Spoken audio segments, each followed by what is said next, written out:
Dewan Pimpinan Daerah Ikatan Pengusaha Muslimah Indonesia (IPMI) Cabang Maluku Tengah pada Rabu pagi membagikan 300 paket daging kurban kepada masyarakat. Hal itu sebagai bentuk ibadah di Hari Raya Idul Adha 1439 Hijriah, sekaligus mendekatkan diri kepada masyarakat. Idul Adha tahun ini, IPMI Cabang Maluku Tengah menyumbangkan 4 ekor sapi, 1 ekor disumbangkan kepada warga Kampung Baru, sedangkan 3 ekor dipotong dan dibagikan kepada masyarakat kaum duafa dan panti asuhan di Kota Masohi, ibu kota Maluku Tengah. Ketua IPMI Maluku Tengah Nur Samsape mengatakan kegiatan tersebut sudah rutin dilaksanakan tiap tahun. Kegiatan tersebut sebagai bentuk komitmen kepedulian DPD IPMI Maluku Tengah pada masyarakat. Harapannya, daging tersebut bisa dikonsumsi dan menjadi nilai tambah gizi masyarakat. Momen ini menjadi salah satu momen untuk berbagi, mempererat tali kasih, serta mempertajam kepedulian terhadap warga yang kurang beruntung.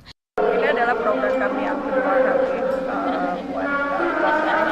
Insya Allah tahun kedepannya bisa lebih banyak lagi dan mungkin bisa sampai ke kecamatan-kecamatan karena ini masih berkisar di dalam kota.